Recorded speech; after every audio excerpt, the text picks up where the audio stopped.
Olá, eu sou Lívia Leão e esse é um Li com Spoilers.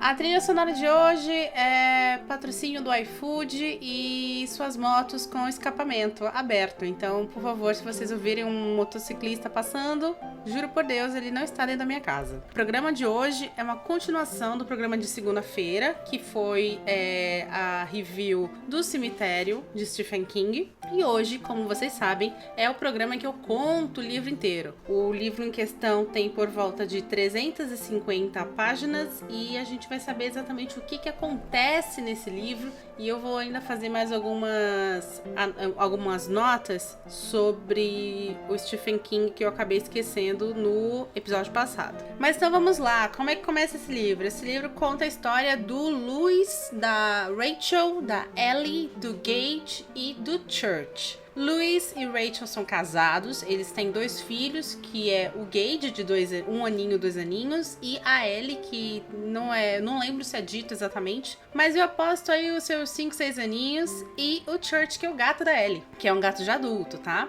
Eles estão mudando. Não sei, não vou lembrar de onde eles estão vindo, acho que eles estão vindo de Chicago, se eu não me engano, Nova York ou Chicago, e eles estão indo para o Maine que é aonde, na vida real, o Stephen King mora, e é onde se passa a grande maioria dos livros do Stephen King. Estão indo lá pro Maine, para uma cidade chamada Ludlow, e eles compram uma casa belíssima, um terreno gigantesco que tem uma casa. E essa casa fica na beira da estrada, né? E o final dessa estrada tem uma grande fábrica. Então é uma estrada que passa muito caminhão. Na frente da casa deles tem um casal de senhor e senhora, são um casal idoso, que é o Judd e a Norma. E eles vão se tornar grandes amigos dessa família, o Judd e a Norma. E eles são já, beirando seus 80, 90 anos, estão juntos há 60 anos. É um casal sem filhos, mas que é um casal muito simpático. E eles acabam fazendo, acredito eu, pelo menos foi como eu interpretei, uma grande amizade com o casal, principalmente porque eles têm essas crianças fofinhas, né? O Gage e a Ellie são 2 crianças realmente muito fofinhas, muito educadas, muito simpáticas. E o Louis, ele é um cara bem bacana, né? A Rachel é meio louca, mas o Louis, ele realmente é um cara bem bacana. Por que eu falo que a Rachel é meio louca? A Rachel, ela tem um problema. Ela é uma judia que casou com o Louis, que não é judeu. Então, a família dela não gosta dele, mesmo depois de todos esses anos passados. E ela é a filha mais nova dessa família judaica. E essa família, ela tinha só uma irmã mais velha, chamada Zelda. E essa irmã vai falecer ainda criança, quando a Rachel tinha por volta de 8 anos, quando a Zelda falece. E ela falece de uma maneira horrível. Ela tinha uma doença, que eu não vou lembrar exatamente, alguma coisa raquidiana, o nome da doença. Mas assim, uma doença péssima, ela definhou, ela sentia dores horríveis. E em um momento da história, essa doença e a forma que a morte da irmã aconteceu vai ser trazida à tona. O Louis, ele tá indo para o Maine para ser médico em uma universidade. Ele não está dando aula. Ele é o médico responsável pelo atendimento no campus. Começa o livro e eles chegam nessa casa, que é uma casa muito grande, num terreno gigantesco. Primeira coisa que acontece é você descobrir que atrás da casa tem um bosque enorme, e nesse bosque tem um terreno, e nesse terreno as crianças da cidade enterram seus animaizinhos, animais que ou morreram de velhice, porque infelizmente acontece, ou morreram de atropelamento. É citado logo no começo do livro que sim, aquela estrada é muito perigosa por causa dos caminhões e que muitos animais morreram ali. Nós temos um gato nessa história, então já comece a entender o que vai acontecer. Pois bem, eles acabam indo até esse cemitério. O Judd meio que leva a família lá como, né, apresentando o local. É um cemitério que ele diz que é muito bem cuidado pelas crianças, e tem uma coisa muito engraçada que vou ser sincera, não vai fazer diferença, mas eu lembro disso muito claramente no livro. As tumbas desse cemitério, elas são feitas em formato de espiral, né? Elas são dispostas pelo terreno em formato de espiral. E como eu falei, são as crianças que cuidam desse terreno e desse cemitério. Aliás, é bacana que tem uma parte descrita que uma parte do terreno que dá para um bosque mais profundo tem uma barreira de árvores caídas, árvores secas que caíram naturalmente. Vamos saber se realmente foi natural ou não mais pra frente. E elas formam essa barreira. E aí o Judd vira pra Ellie. O Gage é muito bebezinho, ele não vai se preocupar com o Gage. Mas vira pra Ellie e fala assim: olha, Ellie, por favor, não suba nessa barreira porque as árvores podem rolar, os troncos podem rolar e pode cair, você pode se machucar muito feio. Essa é a primeira coisa que acontece. A segunda coisa que acontece no começo desse livro é um acidente. Existe um acidente que acontece dentro do campus e um rapaz falece, né? Ele é arremessado do carro ou da moto, acho que é da moto que ele tá, e ele acaba batendo contra uma árvore de uma maneira muito feia e ele se machuca de uma maneira horrenda e ele é trazido para a enfermaria da universidade. Mas não tem que ser feito, né? Infelizmente, ele falece ali. E aí a gente tem o nosso primeiro encontro com o sobrenatural nesse livro. Porque quem atende é o Luiz, que tá lá, é a primeira semana de aula. E o Luiz vê ele morrer. Só que quando o Luiz vê ele morrer, o rapaz, no momento que está morrendo, consegue falar com ele. Ele fala diretamente com o Luiz. Eu não vou lembrar exatamente qual é a mensagem, mas não é uma mensagem assim, ai, porque a luz e Deus, não. Mas ele, claramente, para uma pessoa que tá toda quebrada, ele fala de uma maneira muito clara diretamente pro Luiz. E o Luiz acha, depois, quando percebe que o cara tá morto, acha que foi uma pira da cabeça dele. Esses são os dois acontecimentos logo do começo do livro. O Judd e o Luiz se tornam grandes amigos. E o Judd fala pro Luiz, olha, cuidado com esse gato, que é o Church, que é o gato da Ellie, da menininha, porque aqui a gente tem um problema muito sério com atropelamentos e também, por favor, tome cuidado com as crianças brincando aqui na frente da casa por causa dessa estrada. Em seguida, a gente tem essa situação de um acidente automobilístico matando um menino lá e o Luiz tendo essa pira lá, essa visão com esse cara morto. Na noite em que esse menino morre, o nome dele era Victor Pascal. Victor Pascal. Na mesma noite que esse menino morre, o Luiz tem um sonho. Ele sonha que o menino aparece pra ele e leva ele até o cemitério de animais, especificamente até a borda daquela muralha de troncos caídos. E fala assim, olha, Luiz, nunca passe daqui. Nunca vá além dessa muralha. Essa muralha existe por um motivo, então, por favor, não passe daqui. No dia seguinte, o Luiz acorda, achando, obviamente, que era um grande sonho e tal. Só que ele está com os pés sujos de barro e traz até umas pequenas pinhas, assim, na cama, no chão do quarto e tal. Então ele fica meio tipo assim, mano, o que aconteceu? Realmente eu sonhei, eu vivi, o que aconteceu? Paralela a essa situação, a gente também tem uma situação que é a filha do Lois, a Ellie, pequenininha, depois da visita ao cemitério de animais, tendo uma pequena crise em casa, porque é a primeira vez que aquela criança está tendo contato com a existência da morte. E ela tem um contato com a existência da morte num cemitério de animais. E ela tem um gatinho, que é um gatinho que é descrito que dorme com ela, que é muito agarrado. Gente, eu tenho uma gata assim, a Viola. Ela dorme comigo. O pobre do meu marido tem que, toda vez que vai dormir, e eu tô dormindo, ela tá lá em cima de mim, tem que tirar ela. Enfim, é esse tipo de relação. Quem tem um animal assim, que é muito agarradinho, sabe o que é isso. A Ellie e o Church têm uma conexão muito forte. E ela meio que surta com a possibilidade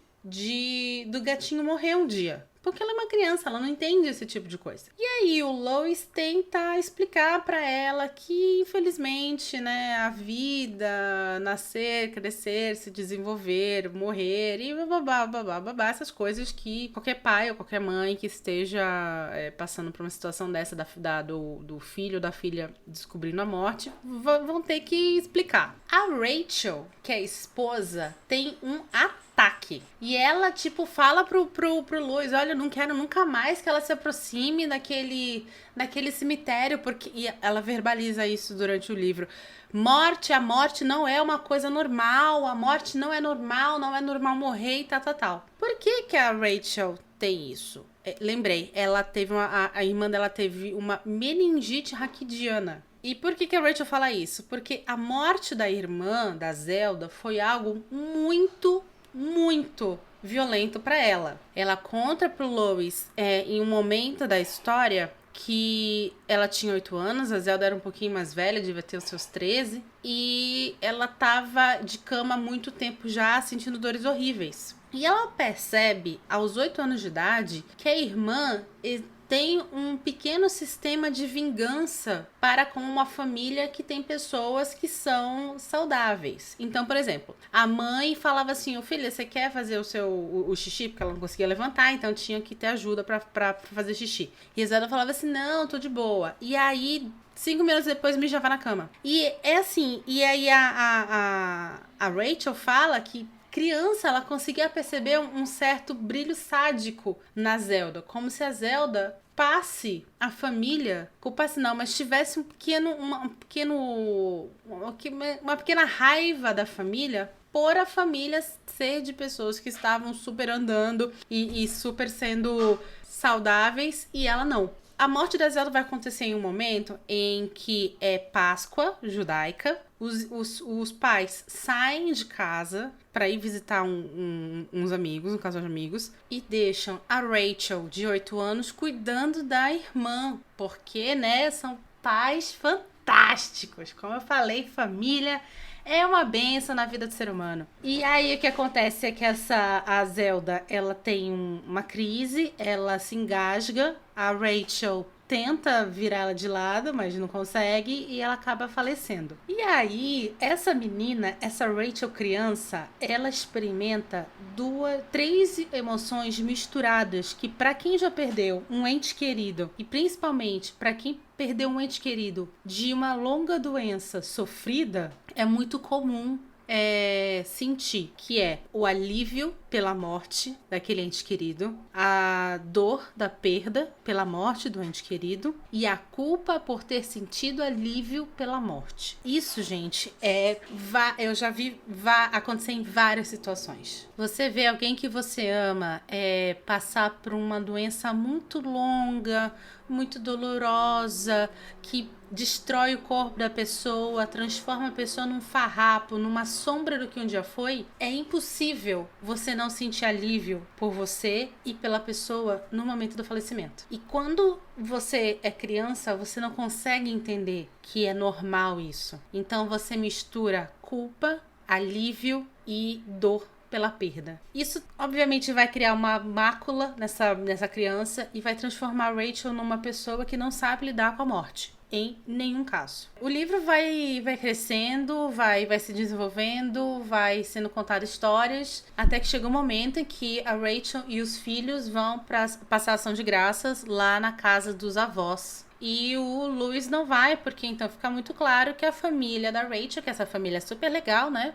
Não gosta dele por N motivos. E da cabeça deles. Então ele prefere ficar sozinho em casa. Então, gente, quem tem criança pequena sabe que às vezes ficar sozinho é um momento de glória. E aí ela vai lá com as crianças, ele fica sozinho e acontece então da crônica da morte anunciada, né? Que é o gato Church ser atropelado. Ele é encontrado atropelado pelo Jude, pelo vizinho, e o Jude chama o Louis. O que acontece, então, é que após esse atropelamento, o Louis fica, desolado. Ele fala que ele percebeu pela primeira vez que ele amava aquele animal, e ele fica extremamente preocupado pela Ellie, pela filhinha dele, porque ela teve aquele surto com a possibilidade do gato morrer. Aí o Jude fala pra ele assim, você ama muito a sua filha? Óbvio, amo muito minha filha. Então você, por favor, pega o gato que a gente vai enterrar ele no cemitério de animais, mas não no cemitério que você conhece. E aí eles finalmente fazem a fatídica viagem para o cemitério indígena. Como é que acontece isso? Atrás da muralha, eles têm que passar aquela muralha de árvores caídas. Atrás dessa muralha tem uma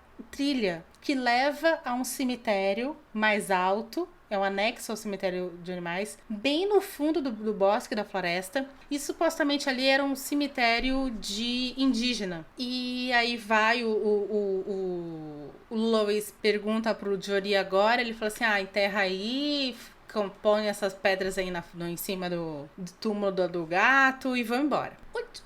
O Lois, ele já tá meio desconfiado que não tem alguma coisa errada, porque no caminho acontecem umas coisas meio estranhas. Ele não tem mais a visão do Judd como um senhor octogenário. Ele tem a visão do Judd como sendo um índio guiando ele. Ele tá muito escuro porque é à noite, mas ele tem uma impressão que uma criatura gigantesca tá passando por eles, então eles têm que ficar calados e parados pra criatura não pegar eles. Enfim, é uma viagem muito louca. Ele vai lá, enterra o gato e vai embora pra casa. Quando ele acorda de manhã, quem está ali vivo, passando muito bem, o gato. Vamos lembrar que o Lois, ele é médico. Então, não foi uma situação assim que, foi sem querer. Ele até cogita isso, tipo assim, o gato desmaiou, não foi atropelado realmente. Não, o gato foi atropelado, ele é médico, ele viu que o gato estava morto e era o mesmo gato, tá? Ele percebe que é o mesmo gato. E aí ele, obviamente, vai correndo lá com o vizinho dele e fala assim, maluco, o que aconteceu? E aí o Judy conta que, na verdade, aquele cemitério é um cemitério indígena,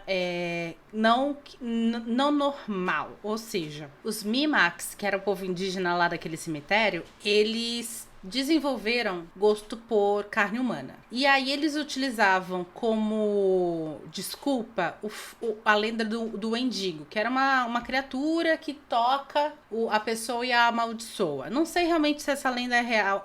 Real não vai ser. Mas não sei se essa lenda realmente é desse jeito que o Stephen King conta no livro, tá? Eles botaram a culpa no Wendigo, falando que o Wendigo passou na tribo, amaldiçoou eles ganharam um gosto pela carne humana, e aquele cemitério em específico era onde eles enterravam as vítimas do canibalismo. E aí o que acontece é que várias pessoas ao longo de décadas e décadas da cidade enterraram seus bichinhos lá dentro, e vários bichinhos voltaram.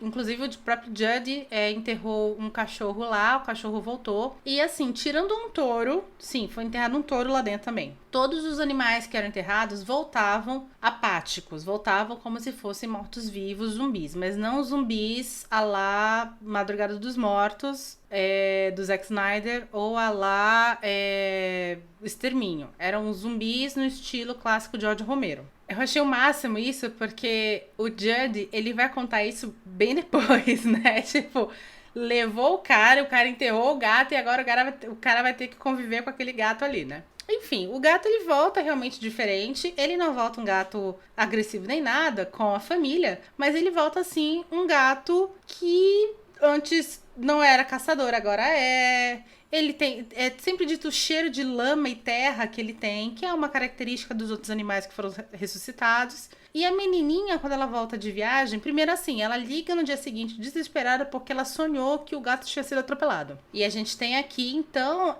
a primeira citação a um tipo de pessoa que tem em alguns livros de Stephen King, que é a pessoa que tem dons premonitórios. Que é o caso lá, por exemplo, do Danny e do Iluminado. Essa menina, a Ellie, ela vai manifestar esse tipo de poder nesta situação. Não é dito, porque como não é contada a história anterior a eles chegarem na cidade, então eu não sei se isso vem desde nascença ou se foi uma situação que aconteceu ali, aquele local místico despertou isso nela. Esse é o final da primeira parte. Termina assim a primeira parte do livro. E isso, cara, são tipo 220 páginas. Pra pouca coisa acontecer, na minha opinião. A segunda parte, quando ela já começa no funeral. Só uma adenda que eu acho que eu acabei não complementando o pensamento passado.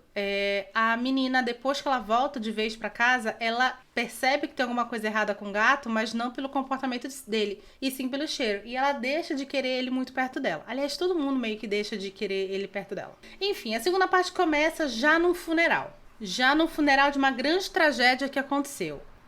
Então, contado durante esse funeral, que por sinal tem uma briga de soco mesmo entre o Louis e o sogro, né? Que um belo dia as crianças estavam brincando na frente da casa e o Gage, que tava lá com seus 2 aninhos, ele tava numa fase de brincar de pega-pega, né? Tipo, a diversão dele era correr dos pais e os pais correriam atrás dele. e ele vai para a estrada e está passando um caminhão e ele morre atropelado. Aqui eu preciso dar uma pausa e fazer 2 parênteses sobre isso. O primeiro parêntese que eu faço é sobre a escrita do Stephen King. O Stephen King, quando ele tá com a macaca, ele não economiza em mortes gráficas e detalhes altamente precisos sobre a violência que aquele personagem está sofrendo. Nós estamos falando de um homem que escreveu uma cena de espancamento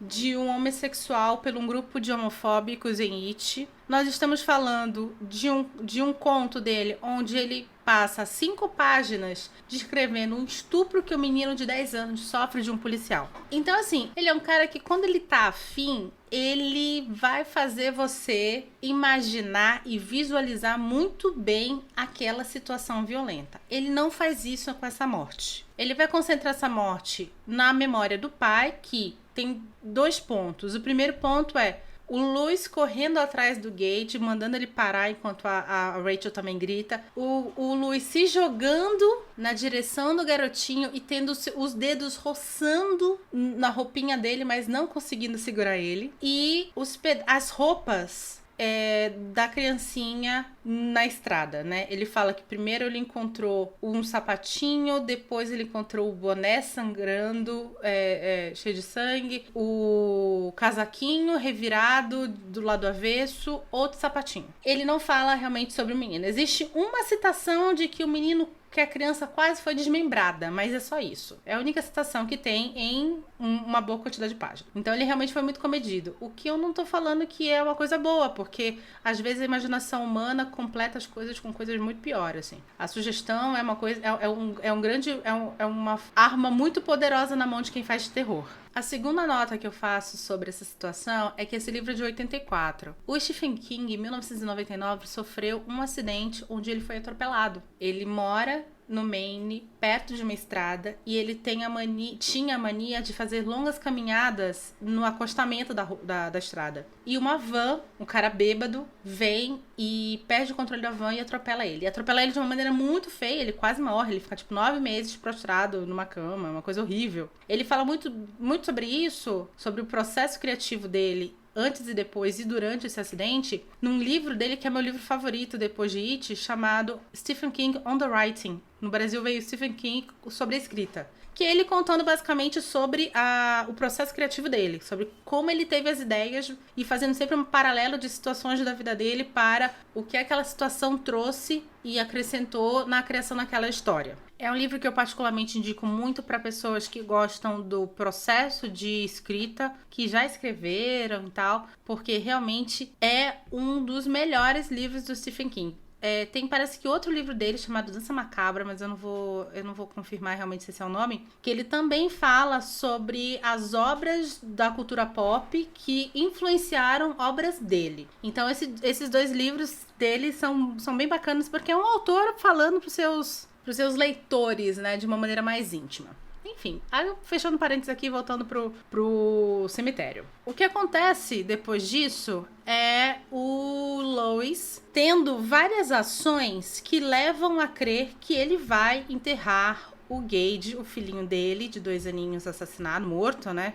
Em um atropelado, numa fatalidade, no cemitério de animais. O Judd, percebendo isso, chama ele e fala assim, olha, tem uma coisa que eu não te contei. Já houve uma situação de pessoas sendo enterradas lá em cima. Lá em cima é onde fica o cemitério. Eles voltaram igual ao touro. O touro é um touro que foi enterrado lá no cemitério e ele voltou super agressivo, tentando matar as crianças, que é dos filhos do dono dele e tal, e teve que ser sacrificado. E aí ele conta a história de um menino que morreu na guerra do Vietnã e quando foi trazido de volta, o pai resolveu enterrar ele no cemitério, ele voltou à vida. Só que ele voltou à vida uma pessoa inacreditavelmente maligna, né? E ele fala coisas que levam a crer que não é só tipo uma pessoa malvada falando. É realmente uma força maligna, como se fosse um demônio lá dentro do corpo desse menino. E chegou um momento que o próprio pai teve que matá-lo novamente e se suicidou logo depois. Isso vai adiantar alguma coisa? Não. o Lois vai mandar a filha e a esposa pra casa dos pais dela, novamente. A criança tem um sonho no avião com o Victor Pascal, que é aquele cara que morreu logo no começo do livro e o Lois teve o sonho dele levando ele até o cemitério falando, olha, não passa daqui. Ela vai ter um sonho falando assim, olha, seu pai tá indo passar por essa barreira e o que ele vai fazer não tem volta. E ela sonha que o pai está morto. Aí a mãe fica muito assustada e resolve deixar a menina com os avós e voltar, pegar um avião e voltar para a cidade. E aí acontece uma coisa que o King faz muito bem, que é uma dupla narrativa. O King ele faz isso de uma maneira primorosa no It, e ele vai fazer aqui na terceira parte dessa história para dar um ritmo melhor para essa terceira parte. Então essa terceira parte é bem pequena, mas ela é bem frenética. E é isso, a esposa correndo contra o tempo e perdendo avião e pegando um carro que quebra na estrada. E ao mesmo tempo o Judd esperando a volta do Lois, porque o Judd sabe o que o Lois fez. E o Lois indo ali enterrar o filho. Até essa partezinha, né, dessa corrida contra o tempo dela, a gente não sabe se ela vai chegar a tempo de impedir o... É interessante, leva algumas páginas, tem toda a parte que ele desenterra o filho, que é uma chatice, mas aí nós temos a virada final, que é a criança voltando e já indo pro assassinato. Sim, a criança volta assim, ela não volta do mal, ela volta do demônio, né? O menino de 2 anos, o Lois volta pra casa depois de enterrar o filho, ele tem um contato com o Indigo, ele vê o Indigo, muito rapidamente, é descrito isso no livro. Ele volta pra casa, dorme, e aí a criança volta, já virada no Beelzebub, pega uma faquinha, um bisturi, porque o pai é médico, e vai já pra casa do Judd pra matar o Judd. Ele mata o Judd. Obviamente que a esposa chega lá, na casa do Judd, ela também morre. Ela consegue chegar, vai primeiro pra casa do Judd pra ver se o Judd sabe do Lois, que ela não sabe que o Lois tá na casa dormindo, e também mata ela. E aí, cara, termina com o Lois recebendo uma ligação dos avós da Ellie e do Gage, né, que são os sogros, falando assim, ó, a Rachel chegou aí porque ela deixou a menina teve uma crise, a gente tá no hospital com a menina, porque ela acordou falando que o Cade matou a mamãe e o Cade pegou uma faca. E aí ele fala assim, sim, ela chegou, tá bem, tá descansando. Porque ele sacou então que o que voltou não foi o filho dele, foi uma coisa horrível, uma criatura horrenda. Ele vai na casa do Jerry, encontra todo mundo morto, pega uma seringa, mata o gato, pega outra seringa, mata o menino numa briga ridícula, porque é um homem contra uma criança de 2 anos. Não quero saber se é paz azul que tá ali dentro, é uma criança de 2 anos, tá ligado? É uma briga ridícula. E termina o livro. Tem um epílogo de meia página, uma página da minha página, que é ele enlouquecido, pegando o corpo da mulher, levando para o cemitério, enterrando a mulher e ela acordando no dia seguinte, chegando e falando assim, olá, querido. É um final ruim? Não. É um final extremamente mal escrito. Extremamente mal escrito. Porque o final corrido é um final que demora... Ele demora muito... É um livro muito descompensado, gente. É um livro que, assim, prepara o terreno, assim, exaustivamente. E na hora de realmente acontecer alguma coisa, acontece tudo muito rápido. Você, obviamente, entende o desespero dele na perda da esposa, pela culpa que ele sente. Você entende o desespero dele pela morte do Judd, que é um grande amigo. Ele fala, é dito durante o livro que o Judd virou uma figura paterna pra ele. Existem várias cenas de sexo entre ele e a esposa. É muito claro que eles têm uma vida amorosa muito rica. Mas, cara, é assim, é tudo tão embaralhado nesse final, é tão mal escrito esse final, que você tem momentos que você não entende. Como assim? Ele recebeu a ligação, ele já sabe que ele já sabe que a mulher tá lá? Como assim, gente? É muito estranho. É um final muito ruim. Mentira. É um final mal feito.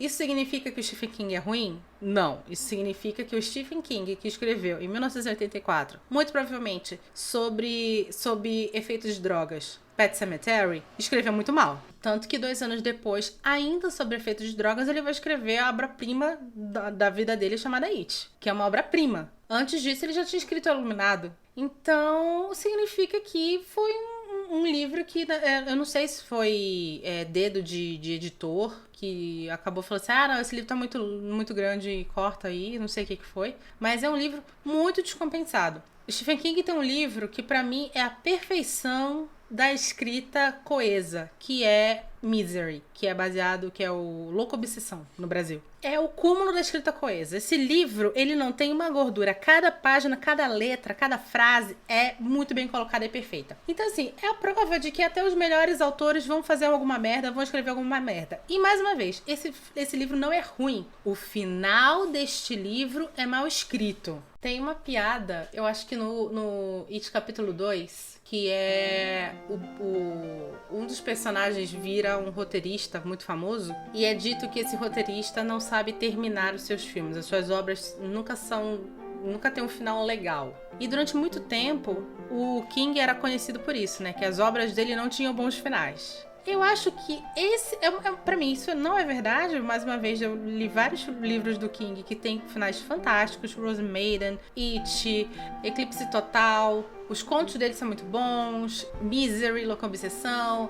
Então, assim, não é todo livro dele que tem esse problema. Mas sim, esse livro em específico é um livro que fez muito sucesso e tem um final muito mal feito. Tanto que no filme eles levam muito mais tempo para fazer esta situação da criança voltar e ser um demôniozinho e papapá. Se você for ler Stephen King, você nunca leu Stephen King e resolveu ler, eu te aconselho a começar pelos contos, não por esse livro. Não é o melhor dele, talvez você possa ficar com a impressão de que Stephen King é um escritor medíocre, que não é realidade, tá? Ele é muito bom. Esse livro que realmente não foi tão bem preparado, na minha opinião. Mas enfim, gente, já falei demais hoje. Foi um livro grande, com muitos detalhes.